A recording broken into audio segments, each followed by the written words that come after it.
میں ایک بار دلی سے امریکن ایئر ویز کے جہاز پہ سوار ہوا، سخت بیمار حالت میں تھا، بخار تھا مجھے بہت تیز، 3 بجے رات کو فلائٹ میں پہنچا اس ارادے کے ساتھ کہ میں فوراً آرام کروں گا، لیکن اللہ کو کچھ اور منظور تھا۔ مجھے جو سیٹ ملی جہاز میں، اس میں بغل کی سیٹ پر ایک سردار جی، ایک سکھ بھائی جو فرینکفرٹ سے آ رہے تھے اسی فلائٹ سے، اور ان کے آس پاس کی سیٹیں خالی تھیں، تو وہ تو شاید خوب سو چکے ہوں گے، اور وہ ایک کمپنی کی تلاش میں تھے کہ کوئی آئے میرے پاس سیٹ پر بیٹھے گا تو میں اس سے باتیں کروں گا۔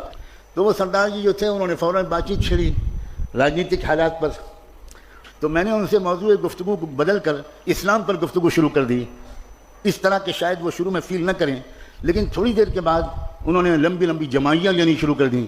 اس کا مطلب یہ تھا کہ وہ بور ہو رہے ہیں اور he is not interested at all, یہ اسلام کے بارے میں سننا نہیں چاہتے۔ لیکن میں بھی بولے چلا گیا۔ مارکیٹنگ کرنے والے کو تو یہ سکھایا جاتا ہے، لیکن اللہ کو کیا منظور تھا؟ سامنے کی سیٹ پر ایئر ہوسٹس بیٹھی تھی، رات کا وقت تھا، کوئی سروس کا وقت نہیں تھا۔ اس نے پیسنجرز کو ویلکم کیا، اپنی سیٹ پر بٹھایا، جہاز ٹیک آف کر گیا تو وہی بیٹھ گئی۔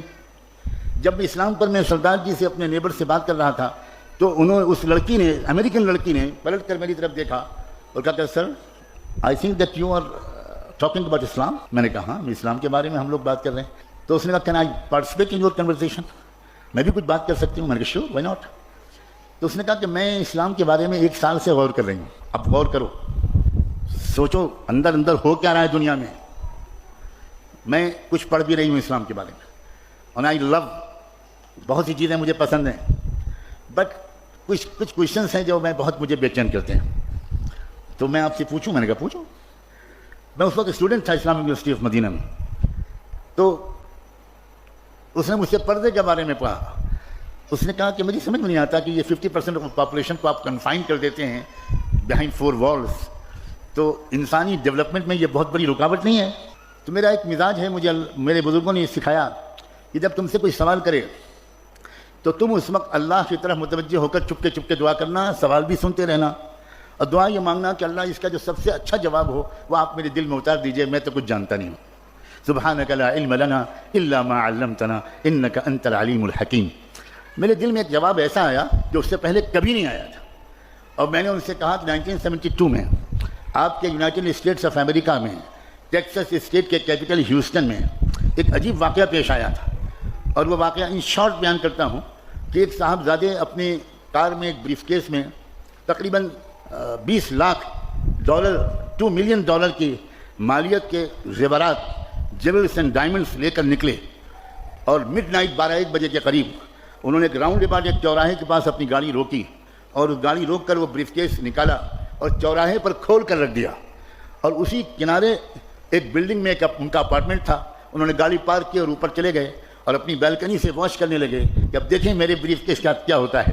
تھوڑی دیر کے بعد کوئی اور صاحب آئے، انہوں نے دیکھا، گاڑی روکی، ادھر ادھر دیکھا، کوئی نہیں ہے، بریف کیس کو دیکھا، سوچا کہ $20 لاکھ مجھے اس طرح مل رہے ہیں یا اپروکسیمیٹلی۔ انہوں نے جلدی سے بریف کیس اٹھایا اور گاڑی میں رکھی اور بھاگ گئے۔ اس نے نمبر نوٹ کر لیا مالک نے، اور پولیس کو انفارم کیا، اور اگلے چوراہے پر پولیس نے ان کو ریڈ ہینڈڈ پکڑ لیا، کیس چلا۔ امریکن ٹیکساس ہائی کورٹ نے جو فیصلہ کیا، میں نے اس امریکن ایئر ہوسٹس کو وہ ججمنٹ کا خلاصہ سنایا کہ میں نے ریڈرز ڈائجسٹ میں وہ قصہ پڑھا تھا۔ ہائی کورٹ کا فیصلہ یہ تھا کہ اصل کرمنل وہ نہیں ہے جس نے چوراہے پر سے بریف کیس کو اٹھایا ہے، اصل کرمنل وہ ہے جس نے پروٹیکٹڈ پراپرٹی کو اوپن کر کے چوراہے پر رکھ دیا۔ یہ آپ کے ہائی کورٹ کا ججمنٹ ہے۔ تو وہ تھوڑی دیر کے لیے پزلڈ ہو گئی۔ میں نے کہا کہ آپ سمجھیے کہ یہ آپ کے سوال کا جواب ہے؟ تو کہنے لگی کہ can you please explain it a little further. میں نے کہا سیدھا بات ہے، اسلام کے نزدیک ہر فیمیل، ہر لڑکی اور ہر عورت بلینس آف ڈالرز کی قیمت کی ڈائمنڈ اینڈ جیول ہے۔ It should be protected. It should be protected. اب اگر کوئی لڑکی، کوئی عورت وہ اپنے آپ کو اوپن کر کے پیش کرتی ہے تو امریکن کورٹ کے مطابق جو لڑکا ٹیس کرتا ہے، جو لڑکا چیٹی بجاتا ہے، وہ مجرم نہیں ہے، مجرم وہ لڑکی ہے جس نے انوائٹ کیا ہے کہ آؤ غنڈو، آؤ سماج کے خراب لوگوں، مجھ پر بری نظر ڈالو۔ میری پردہ نشین باحیا اور باحجاب بچیوں، جانتی ہو ایک اسلام کے قانون کی تشریح کا کیا جادوئی اثر ہوا؟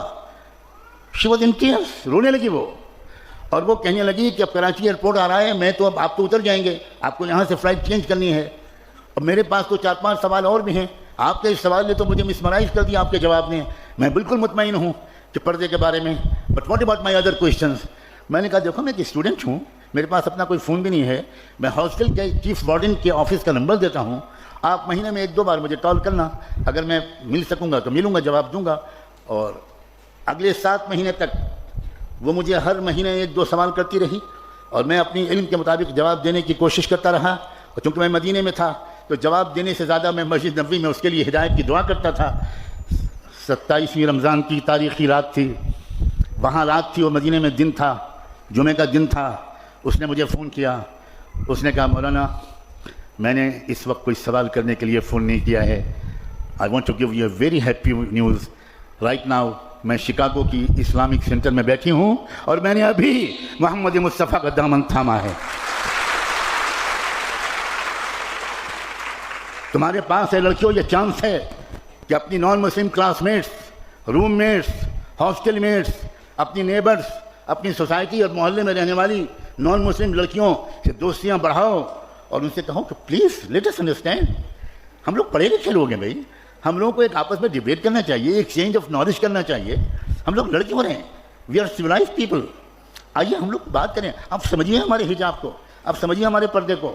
میں جس گھر میں رہتا ہوں یہاں میری بیٹی بھی موجود ہے، میری بہو بھی موجود ہے، وہ پورا گھر نان مسلم سوسائٹی کا ہے، 99% لیبرز ہندو ہیں اور اپر کاسٹ کے ہیں، اور میں اپنی بیٹی اور بہو کے سامنے یہ بات کہہ رہا ہوں کہ وہاں کی پڑوس کی ہماری نان مسلم لڑکیاں، برہمن گھرانوں کی لڑکیاں، وہ ان بچیوں سے آتی ہیں، وہ کہتی ہیں ہمارے سر پہ اسکارف باندھ دیجئے، آپ لوگ بڑی سندر لگتی ہیں۔